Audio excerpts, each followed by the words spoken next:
imaginários e práticas de bem viver através da cultura popular, da tecnologia, da circularidade, do envolvimento e da cooperação.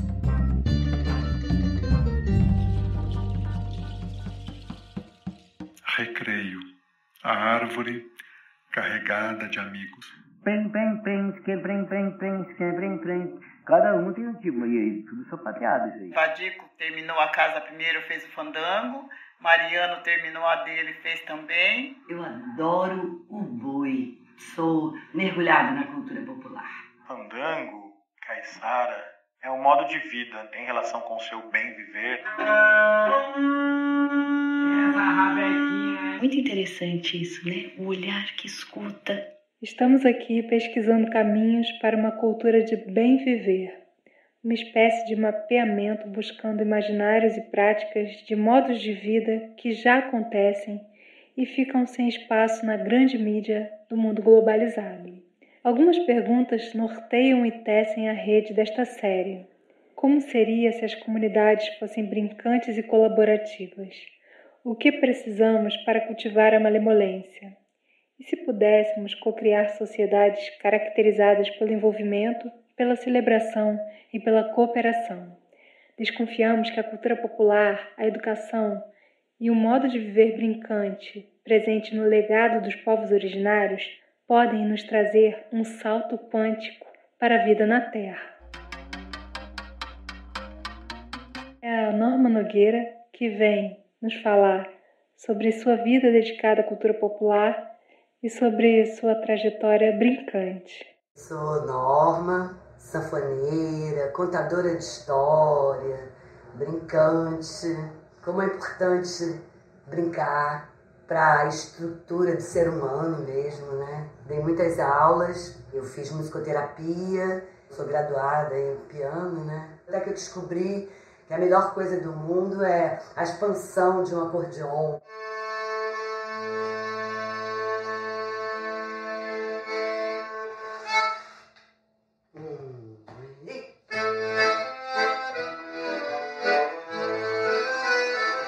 Fui uma moradora de Santa Teresa, que descia e subia a ladeira tocando sanfona, no tempo em que sanfona ficou um pouco demodê, sabe? Quer dizer, minha história de brincante é muito forte. Tive corais muito significativos. Até fizemos um evento que se chamou Próprio para Crianças, que a gente convidou a Palavra Cantada para cantar com a gente no coral do Colégio São Vicente.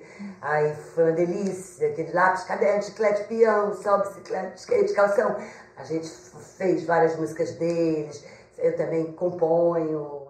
Quando eu trabalho nas escolas, eu não aguento, eu tenho que chamar o boi pintadinho de Pádua, tenho que chamar a carroça de Mamulengos para interagir. Eu adoro o boi, sou mergulhada na cultura popular.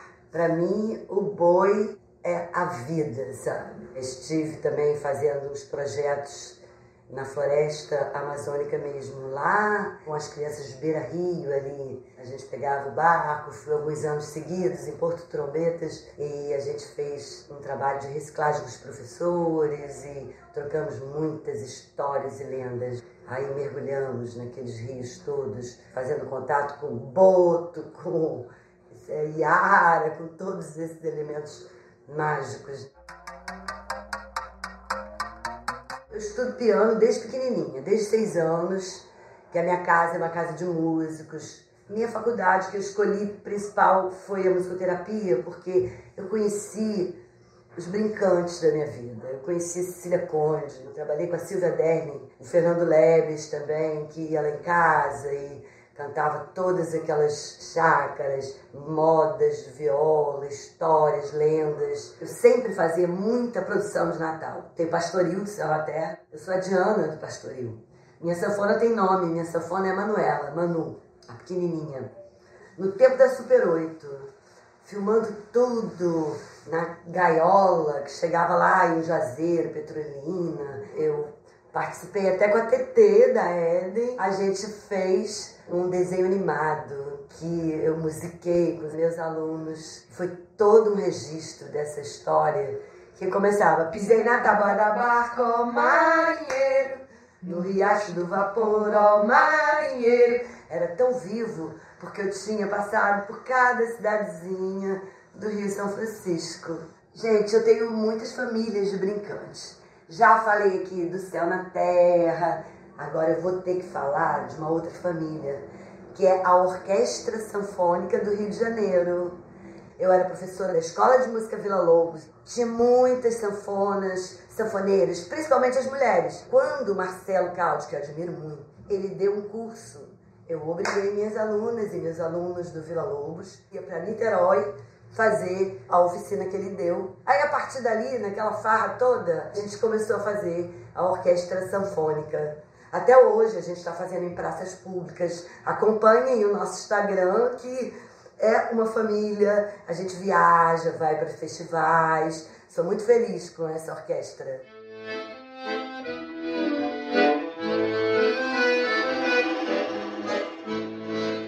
Agora escutem Severino Antônio, escritor e doutor em educação, falando com tanta beleza sobre a cultura do brincar. Kátia e eu temos muito pensado, muito conversado em muitos lugares, com muitas gentes, sobre a importância primordial do brincar livremente, da cultura do brincar. Esses dias, um encontro entre educadores, nós usamos como epígrafe a fala de um menino de 5 anos, convidado a falar da escola. Ele falou: recreio, a árvore carregada de amigos. Essa fala é muito bonita, muito expressiva e mostra como que o brincar é dimensão essencial da infância, da natureza da criança e, ao mesmo tempo, base de toda a criação de cultura. O brincar, dentre tantas coisas, liga e religa natureza e cultura. Por isso que é tão significativo pensar e conversar sobre isso e pode contribuir tanto para buscar novos modos de conviver, modos que podem nos salvar da devastação. O brincar é o momento em que a criança mais elabora a imagem de si mesma, dos outros, do mundo. Essa imagem que vai ser essencial na sua história inteira de vida. Experiência também de vivências, de interação, de convívio, inclusive de cooperação, de fazer junto. Ao mesmo tempo é uma atividade terapêutica em que a criança, e depois nós também, os adultos, podemos fazer a elaboração das dores, dos sofrimentos. E uma experiência desde a raiz de criatividade, de imaginação, de inventar e reinventar a vida. Vamos lembrar mais ainda, uma experiência às margens do mundo baseado no mercado, baseado na acumulação do capital, baseado no uso instrumental e utilitário das vidas, das pessoas, dos bichos, das plantas. O brincar é a experiência de um outro modo de vida e pode inspirar muito essas propostas que fazem parte significativa da procura de reencantamento do mundo. A cultura do brincar pode inspirar, pode alimentar, pode vivificar esse caminho tão necessário para a recriação da vida pessoal, até mesmo inteiramente da vida planetária.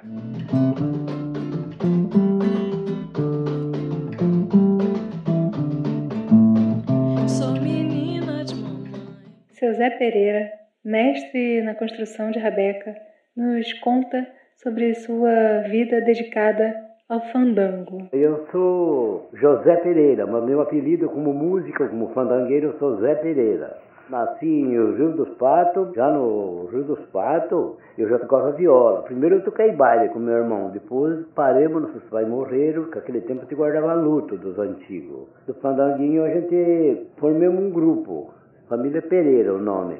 Em 95 a 2000 veio um grupo de Curitiba conhecendo o fandango. Resolveram chamar nós para gravar um CD em Curitiba. Depois dessas 2 vezes, aí eu fiquei sozinho.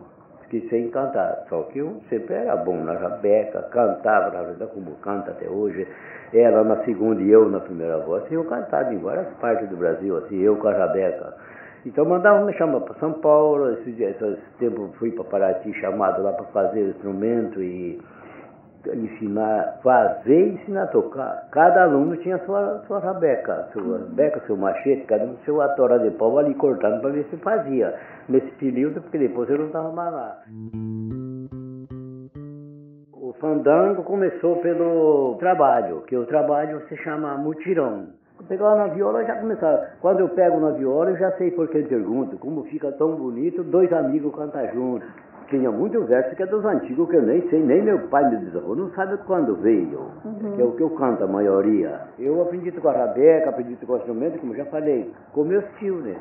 Porque, como eu digo, eles não me ensinaram assim, é assim, é assim. Só que eu ouvia eles cantarem, tocarem, cantarem, dançarem, de bater pé, de braçada, porque eu não dancei quase. Mas eu aprendi tudo.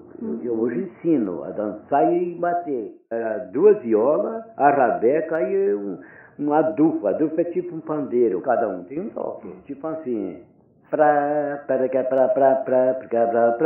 aí vem outro. E tem outro. Cada um tem um tipo, e aí tudo sapateado isso aí.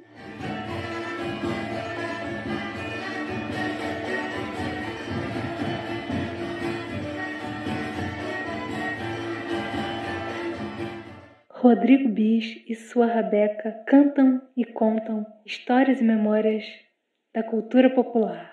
Olá, minha gente, meu nome é Rodrigo Bis, tocador, né, brincante, toco alguns instrumentos de corda, principalmente a rabeca, né, que foi um instrumento que eu escolhi, eu fui escolhido, não sei, fui me envolvendo com ela.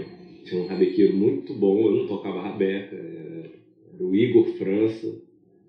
Aí ele me chamava para tocar violão. Aí fui me aprofundando mais nas coisas, né, de cultura popular. Músicas de cultura popular, as danças e tal, eram um manancial de você poder brincar, né, com as pessoas. Paralelo a isso, também conhecendo o choro e tal, e me envolvendo mais como instrumentista. Essa rabequinha é meus pés, é minhas mãos. É minha roça de mandioca, minha safra de algodão.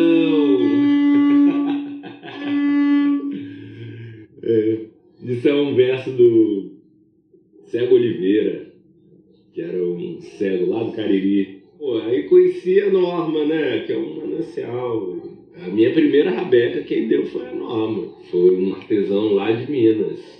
Uma viagem lá pro norte de Minas, assim, que é um artesão. E eu acho que foi a última rabeca que ele fez. E logo depois, uns 3 meses, ele morreu. Que era o seu Minervino Gonçalves. Um rabequeiro e violeiro de Folia de Reis. Seu Nelson, né? Seu Nelson era uma figura incrível, assim, né? Era um artesão que era um cortador de cana, né? Ele era cortador de cana, né? Começou a fazer rabeca depois que viu um violino na televisão. O Stradivarius, não sei o que, eu vou fazer o meu, né? E aí, sem ter muita consciência, claro, né? Mas ele foi fazendo de um jeito meio inconsciente mesmo. Ele fez de um jeito que era um pouco como os violinos medievais, assim, dessa maneira de escavar por dentro. E aí foi a maneira que ele conseguiu sair uma situação de miséria, assim, sabe? Porque ele era cortador de cana mesmo e mal tinha, assim, para morar e viver. Então, é uma figura que transcende até a coisa do instrumento. Essa rabequinha é meus pés, é minhas mãos. E é uma mulher que vem nos falar sobre a importância da escuta na cultura do brincar.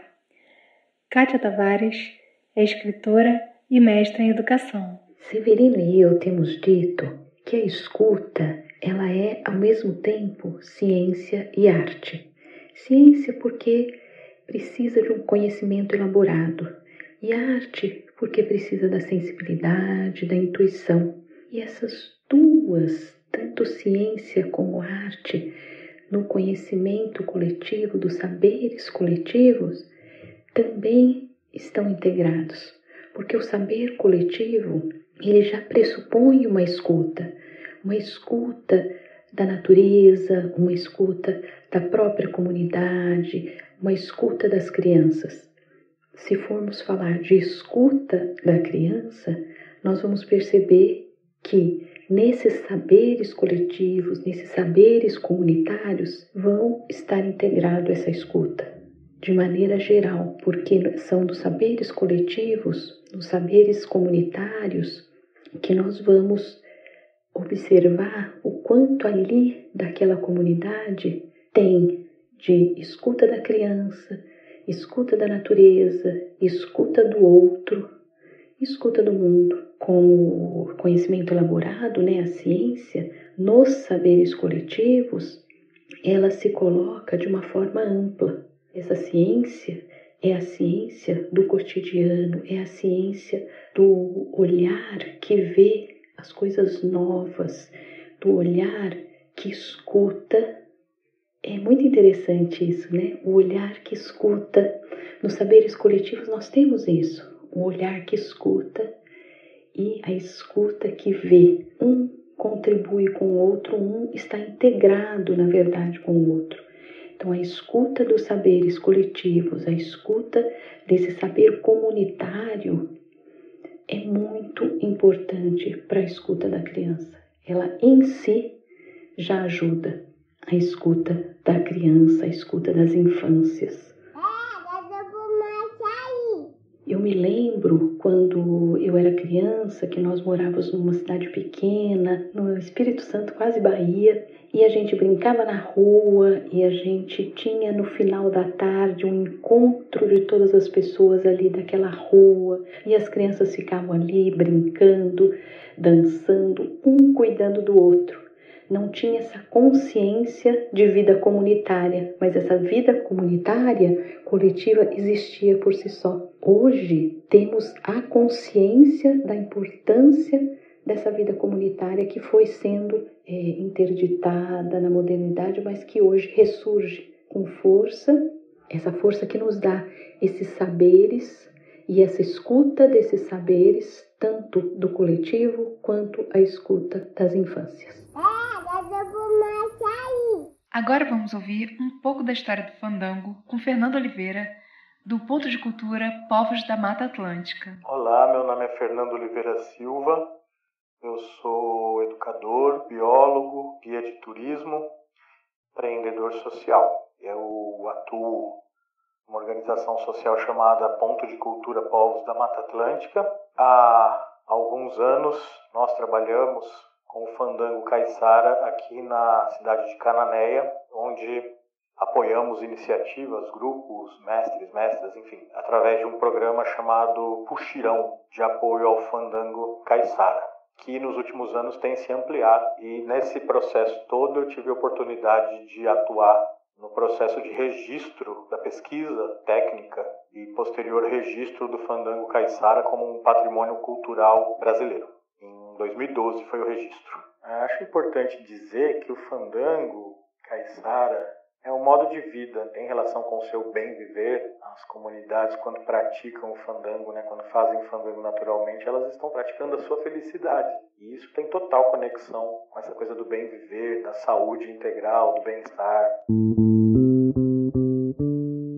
Se a gente for buscar o significado da palavra fandango nos dicionários, a gente vai encontrar algo do tipo música, dança, canto, relacionado à Espanha e Portugal, e talvez alguma coisa também a gente vai encontrar falando que é de origem árabe.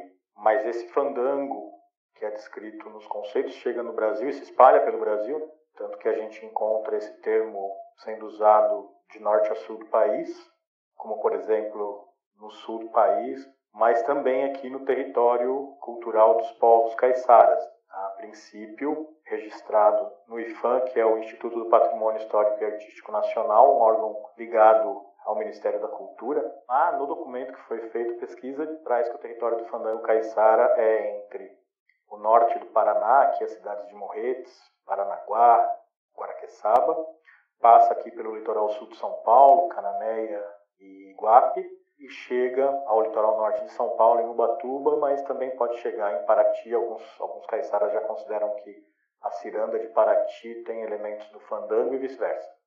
Então, o fandango caiçara especificamente é canto, dança, música, sapateado, relacionado à cultura caiçara, que está presente há muitos anos e que está ligado ao cotidiano das comunidades caiçaras nesse território amplo aí que eu citei.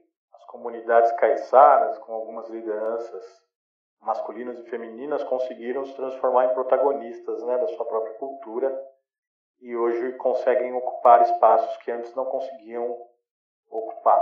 Muitas delas conseguem fazer um processo de resiliência e depois de resistência permanecem na ativa e, de certa forma, resistem a esse processo de massificação. As comunidades fandangueiras se organizam com apoio de organizações sociais, como é o caso aqui em Cananéia do Ponto de Cultura, e com isso conseguem fazer esse movimento do fandango permanecer vivo. E com isso abre novos caminhos, inclusive para o turismo cultural, que vem crescendo. Muita gente vai para essas cidades justamente por conta da festa do fandango. Isso mostra um potencial de incremento econômico através do turismo cultural responsável, fazendo com que haja geração de renda local para essas comunidades. Agradeço a oportunidade e fico à disposição para receber pessoas por aqui, para orientar, indicar caminhos possíveis para quem quer saber mais sobre o fandango caiçara.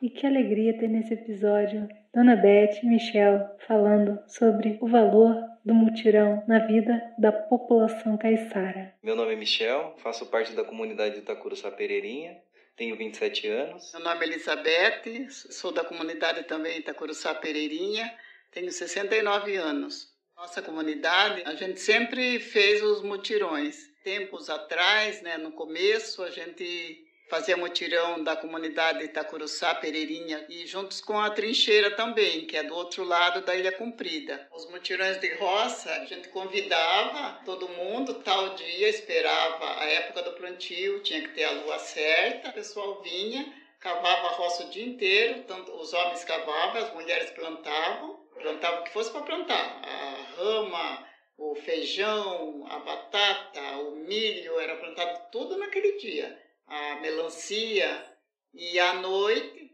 tinha o fandango como forma de pagamento para aquele trabalho que foi feito. O mutirão é a junta de pessoas, trazer pessoas para perto, interagir junto com o trabalho, né, que vai ser desenvolvido. Por exemplo, a roça, que era antigamente que tinha essa atividade aqui, se chamava pessoas para aquele momento fazer o cultivo, né? Hoje em dia, por exemplo, já não tem mais a roça, porém tem as casas. Então, chama-se o grupo de pessoas, o coletivo, para fazer um mutirão, constrói uma casa hoje, amanhã começa a construir uma outra, e assim vai passando coletivamente. O pagamento dos mutirões, agora das casas, né, que o Michel falou, da construção das casas, todos foram feitos o fandango. Vadico terminou a casa primeiro, fez o fandango, Mariano terminou a dele, fez também, Juliana terminou a dela, está fazendo fandango hoje, e Juninho vai fazer o fandango no dia 30, que também já terminou a casa dele. Se comemora com o fandango, né? Que é uma forma de reunir ainda mais, todo mundo comemora, o comes e bebes, né? Onde acaba tendo dentro do fandango. A maior riqueza que a gente carrega com isso do mutirão é sair desse eixo, assim, desse mundo individualista.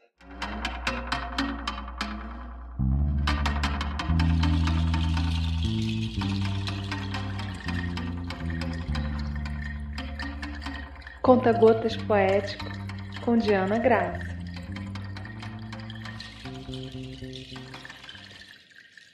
Curandeiras caiçaras.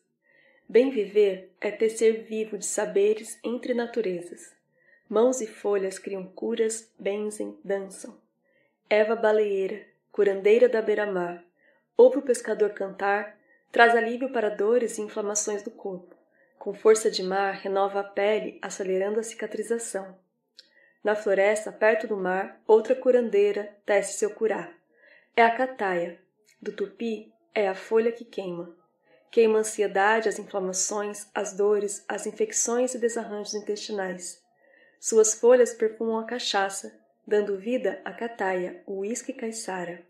Juntas, Eva Baleeira e Cataia temperam a comida, levam a cultura do bem-viver para além mar. Comunidades Brincantes é uma série de podcast que faz parte do projeto Tecendo a Cultura do Instituto Casa Comum, realizado com recursos do Fundo Nacional da Cultura, FNC, por meio do termo de fomento 931623-2022, junto ao Ministério da Cultura, Governo Federal, Brasil, União e Reconstrução.